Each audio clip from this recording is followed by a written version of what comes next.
the 19th term of an AP is equals to 3 times its 6th term. If the 9th term is 19, find the AP అని అడుగుతున్నాడు అన్న. Series అడుగుతున్నాడు, చూద్దాం ఒకసారి మనం జాగ్రత్తగా. So 19th term of an AP equal to అంటే A19 equal to right. So AP is equals to 3 times the 6th term అంటున్నాడు. 3 into A6 నాన్న. ఇంకోటి ఏది ఇచ్చాడు? A9th term ఇచ్చాడు నాన్న. A9th term ఎంత అన్నాడు? 19 అంటున్నాడు. సో మనల్ని AP కనుక్కోమని చెప్తున్నాడు. సో చూద్దాం. A19 అంటే A plus 18D equal to 3 into A plus 5D అన్న. అంటే A6 అంటే ఏంటి? A plus 5D కదా, అందుకని. So A plus 18D equal to 3A plus 15D అన్న.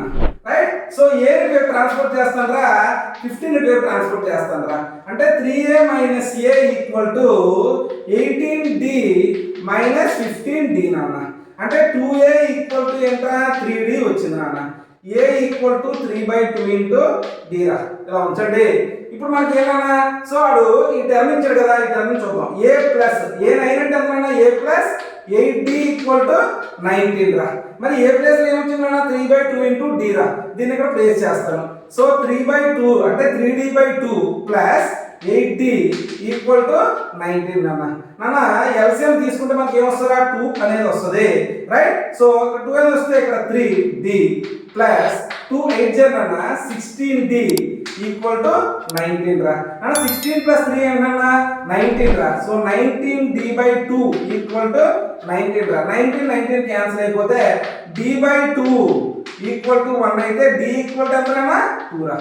సో D ఈక్వల్ టు 2 వచ్చింది కనుక ఈ వాల్యూ తీసుకొచ్చి ఇక్కడ ప్లేస్ చేస్తాను. అంటే A ఈక్వల్ టు 3/2 ఇంటూ 2 నాన్న. 2 క్యాన్సిల్ అయిపోతే ఏమొచ్చిందిరా?